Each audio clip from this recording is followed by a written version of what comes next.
During a Senate Armed Services Committee hearing on October 9th, Senators Tim Kaine and Angus King questioned Air Force Chief of Staff nominee General Kenneth Wilsbach about unmanned aerial systems. The discussion focused on how the U.S. plans to defend against emerging drone threats. Watch the full exchange right here.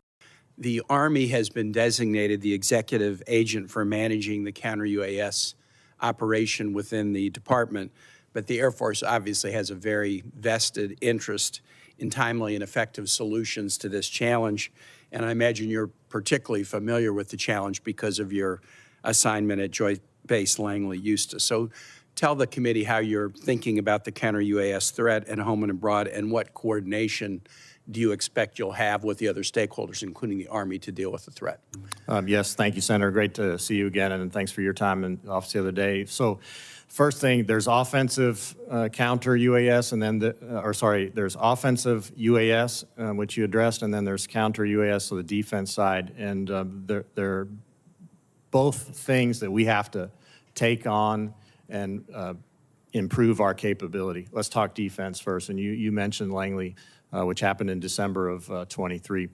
The current defensive systems that we have are not adequate for the current threat.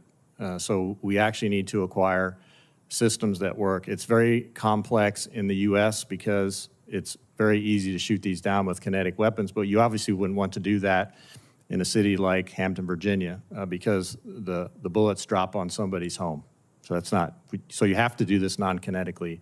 And so the equipment that we purchase for the states has to work. That's the defensive side. On the offensive side, it's very difficult, and we're seeing the success that Ukraine is having with these, and it's very difficult to defend against these, and they're seeing success in their battle with the Russians by using these systems, and they're very inexpensive. They're on the right side of the cost curve, and we should invest in that capability. We've got to have a major initiative in this area, in my view. Do you agree?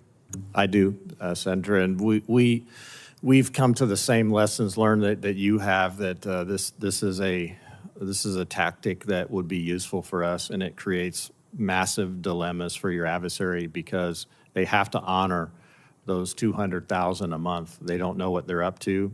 They might have a weapon on them. They might just be a decoy, but they have to honor them, and you end up overwhelming their defenses, and then you eventually get one to the target and you achieve objectives. So we're learning that lesson. For more congressional news, stay tuned to Congress Clips, and thanks for watching.